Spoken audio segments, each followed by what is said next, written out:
Hello everyone, welcomes to my Golden Bachelor Nation Today channel. I hope everyone is having a wonderful day. Before starting the video, please go ahead and hit the subscribe button and give this video a thumbs up. Maria Georgas blames Nick Viall for Sydney Gordon drama.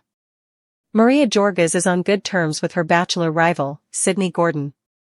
But she revealed why she thinks Nick Viall had a role in creating the drama between the two women.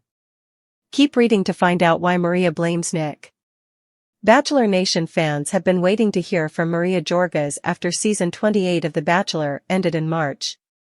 Other contestants, including Daisy Kent and Rachel Nance, have made the rounds in media interviews. However, Maria Georgas wanted to take a step back before speaking out. She gave one of her first interviews this week on the Call Her Daddy podcast. She spoke about the reasons she turned down being the next Bachelorette. But her comments about Nick Viall have sparked major interest among fans. First of all, how long have the two even known each other? According to Maria, she first connected with Nick over 7 years ago. To say that we didn't have a past, that would be a lie, Maria admitted on the podcast. When he found out she was going to be a contestant on season 28 of The Bachelor, Nick Viall had a shocking prediction. "People are going to come after you no matter what. I can just see it. You're going to be the villain," he told Maria. His prediction turned out to be true, but Maria said that he had some blame for the drama with Sydney Gordon. Maria Georgas revealed that she's not the only one with close connections to Bachelor Nation alums. She told podcast host Alex Cooper that Sydney Gordon is good friends with Ashley Iaconetti. Ashley is also good friends with Nick Viall, something that gave Maria pause. "Part of me was like, was this all planned? Because I knew I was innocent, hand to God." She began to wonder if Nick and Ashley had a hand in her getting the villain edit. Maria explained, "So, when this all started happening, and then imagine dealing with that in the house, and then coming out and seeing that she's friends with Nick, I was like, there's something conspiring." Despite her questions, Maria said there was no animosity between her and Nick Viall. She previously made up with Sydney Gordon during the Women Tell All special. Do you think Nick Viall is partly to blame for Maria Georgas getting the villain edit on season 28? Post your thoughts in the comments section. Bachelor Daisy Kent's act of kindness touches fan. Bachelor contestant Daisy Kent reached out to a fan with a huge act of kindness. She became a huge fan favorite during Joey Graziadei's season of The Bachelor. She gained more followers than the lead himself.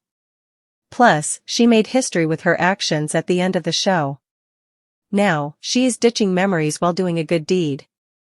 What did she do? Continue reading to learn more. Daisy Kent made Bachelor history when she went to winner Kelsey Anderson's room prior to the final rose ceremony. She spoke with Kelsey and told her that she knew Joey Graziadei was going to pick Kelsey and not her. In yet another first, Daisy and Kelsey rode to the final rose ceremony together, holding hands. Daisy went first being the runner-up, and she broke up with Joey before he had the chance to break up with her. Then, she really shocked the world when she told Joey she didn't want him to walk her out. She left on her own. Kelsey then went to see Joey after his meltdown, and he professed his love to her and proposed. The two are still engaged today. As for Daisy, she looked stunning in her plunging, figure-fitting red gown for the final rose ceremony. She didn't win and she's ready to move on, so she decided to give the dress to a fan. Daisy mailed Kate the dress through social media. Kate went to TikTok to share a duet of her and Daisy. On one side, Kate is wearing the gown and in the other Daisy is wearing it as well. Kate captioned her TikTok saying, "Thanks Queen." It's not clear how she was the lucky recipient of the gown. Fans went to the comments to show their support for Kate. One fan noted, "We need to keep it going, sisterhood of the traveling dress." Others noted how stunning Kate looked. Another fan said, "AHI. Still," another said, "Iconic Queen, yes, this is your moment." There were tons of other comments pretty much expressing the same. Daisy got everyone's attention with her Instagram story holding the dress and asking who needed a gown for prom. Kate was the lucky recipient. What do you think of Daisy being so generous to her fans? Do you think she was right to give it away? Nick, 43, and Natalie exchanged vows in a romantic wedding ceremony at the Joy's 300-acre farm outside Savannah, Georgia, as reported by People. It's a place that has always been very special to Natalie, before adding that even he was struck by its expansive landscape and vibrant colors. The Bachelorette alum told the outlet. On Friday, a welcome party, which included a mechanical bull, barbecue, and cornhole, kicked off the wedding weekend. I figured since we're on a farm and we're in Georgia, it would be fun to really lean in and have cowboys and cowboy hats and boots and all the animals roaming around, Natalie revealed. It's just very relaxed and fun, she added. The couple continued the country theme on Saturday as their wedding guests were transported to the ceremony in vintage trolley tour buses. Of the 170 guests, Bachelor and Bachelorette alums Jared Hybon, Ashley Iaconetti, Ben Higgins, and Victoria Fuller were all in attendance. Victoria even acted as one of Natalie's bridesmaids.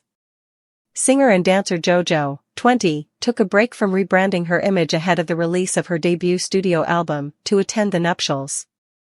I feel like the vibe of our ceremony is very ethereal, very romantic, with florals everywhere, Natalie shared. Lots of white flowers, and we've got a touch of light blue as a little bit of color.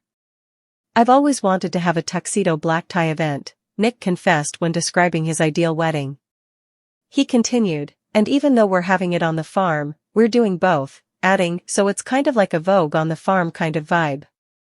Nick donned a Hugo Boss tuxedo paired with a custom black rabbit hat from Kimo Sabe for the afternoon wedding, while Natalie walked down the aisle in a custom Macy Wisner-designed dress paired with Manolo Blahnik heels and jewelry by Verstalo. The certified surgical technician asserted that the dress was giving drama in the best possible way. After the pair exchanged vows and traded saying "I do," in a grand romantic gesture, a flock of pigeons was released into the air. Natalie and I very much have intertwined our life. We're fully diving into us. If nothing else, this solidifies that we do everything together and thankfully enjoy doing it, Nick told the outlet. In February, Nick announced he and Natalie had welcomed his first child with a heartfelt Instagram post. The TV personality shared several photos of their daughter. One showed the newborn peacefully sleeping in her crib. Others captured the baby sprawled on a white blanket while sporting a cozy brown long-sleeved onesie and white socks. Nick appeared to have already bonded with his little girl, as one snapshot showed the baby sleeping on her dad's chest. Nick also revealed the sweet name the couple chose for their baby girl in the post's caption. River Rose Viall, February 2, 2024, named after Natalie's great-grandmother and niece, the best part of life starts now, he wrote. Nick and Natalie announced they were expecting in August when they shared black and white photos of Nick with a hand on his fiancée's pregnant belly. He wore a trim black suit while his future wife donned a white, long-sleeved silk dress. Nada Lykrad led her growing belly, showing off her massive diamond engagement ring on her finger.